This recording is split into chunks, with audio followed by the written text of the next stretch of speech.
and welcome back to my channel. So today I want to go through with you the safety guidelines that you need to know about if you are teaching pregnancy yoga. If you are brand new to my channel, welcome. My name is Bettina and I specialize in yoga for fertility, pregnancy, birth, and early motherhood. So I am going to go through quite a detailed list of the things you need to know about before teaching pregnancy yoga.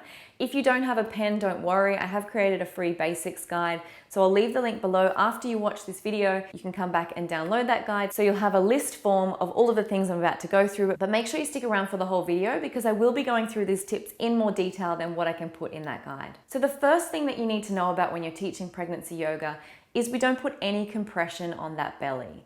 So even from the early stages of pregnancy, so I know a lot of women, before they even find out they're pregnant, they feel quite uncomfortable with anything pressing on their belly. So even pants can feel uncomfortable. We feel a little bit bloated, a little bit like when you have your period. So right from those early days, we just avoid putting any compression on that belly because we don't want to restrict any blood flow to the uterus, but also we just don't want to make the mother uncomfortable. So obviously when you're designing your yoga classes for pregnant women, we don't want to do anything like closed twists because that's going to compress the belly. We don't want to do any poses where we're laying on the belly, so no things like cobra or bow pose. So this is obviously something that you're going to have to think about when you're planning and sequencing your classes. The second thing that you need to think about is you want to avoid lying on the back for long periods of time. So think about when you're teaching a pregnancy yoga class, you might have women in there who are 14 weeks pregnant, and you might have women in your class who are 39 weeks pregnant. And whilst those who are 14 weeks will probably quite comfortably still lie on the back because they don't have as big of a belly, there's not as much weight, those who are at 39 weeks pregnant, can I tell you, are probably feeling suffocated at this point. So when you're that pregnant on your back, the weight of the belly presses into your diaphragm, into your lungs, and it's gonna be like, I remember I hated it towards the end of my pregnancies. Another reason we don't wanna lie on the back for too long is we have a main vein that runs down the right side of the body. And as the belly grows and the mother puts on more weight, lying on the back can put too much pressure on this main vein, which can cause her to feel a little bit dizzy and can also compromise blood flow to the uterus. So obviously this is not something we wanna do during pregnancy.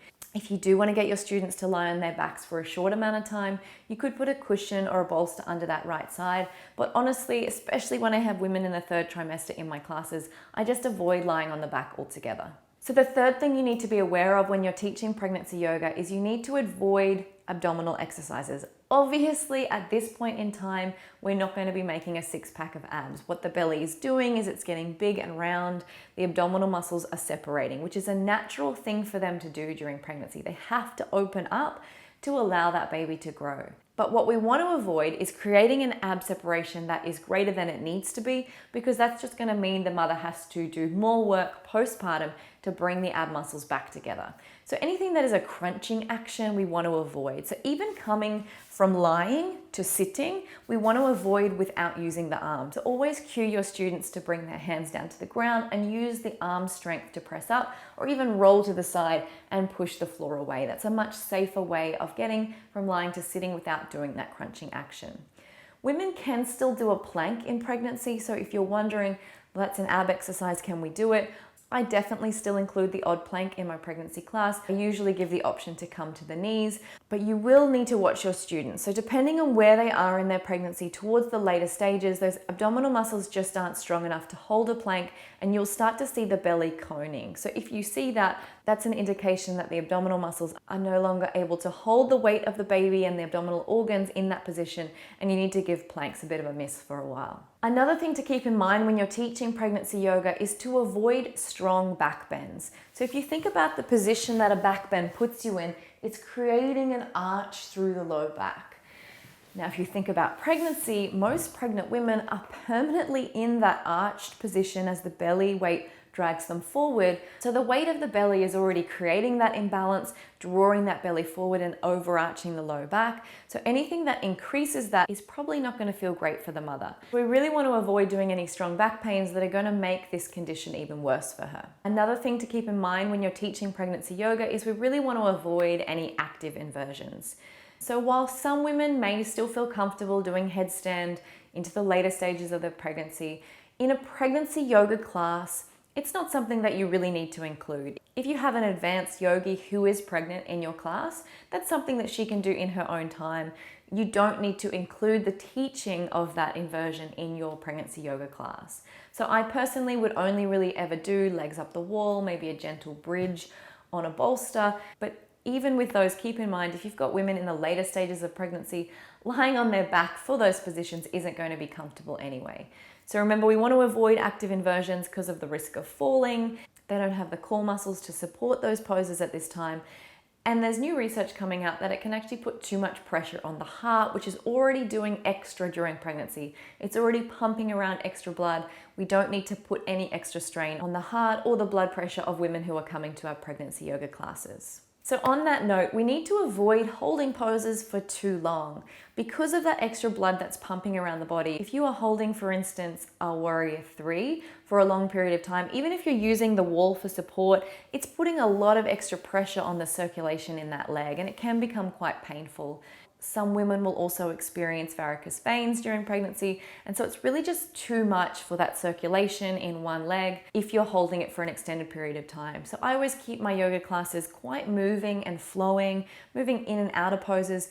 There's no reason why you can't go in and out of poses multiple times rather than holding them for that extended period of time. You should also be aware that pregnant students are already going to be hotter than regular students. So think of them as like little incubators.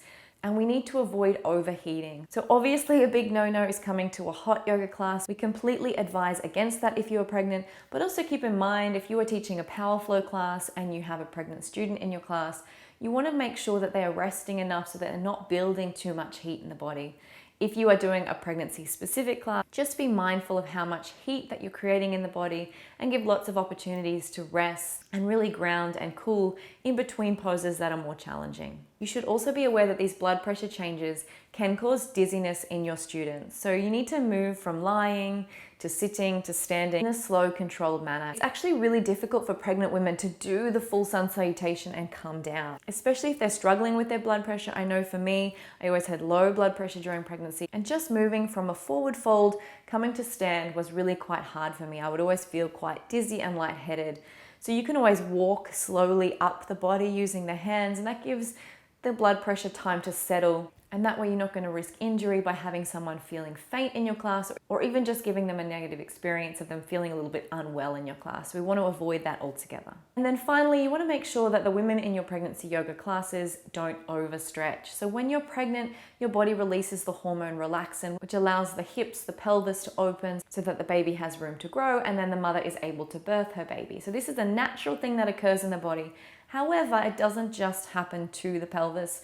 The entire body becomes a little bit more lax and loose and can be easily overstretched. So you need to encourage your students not to find the edge and push against it like we do in regular yoga classes, but instead to just come to about 50% of where you can feel the stretch. So they should still be able to feel a gentle stretch, but they're really not pushing on that edge at all. So I hope these tips have helped you to understand better how to teach pregnancy yoga in a way that is really safe and comfortable for your students. If you're feeling a little bit overwhelmed now, like you're like, oh my God, I don't know what I can do. You've given me all these don't do's. Where do I even start with teaching? I'll be creating some more videos in the coming weeks dealing with exactly that, so make sure you hit the subscribe button so that you can see those once they're published. And also you might want to go and check out my new teacher training program, which is for pre and postnatal yoga. So this will go through all the poses you can do, how to sequence, how to theme your classes, and how to really create a beautiful community around your classes as well. Thank you again for being here. Please hit that thumbs up button if you enjoyed this video, and I'll see you in the next one. Namaste.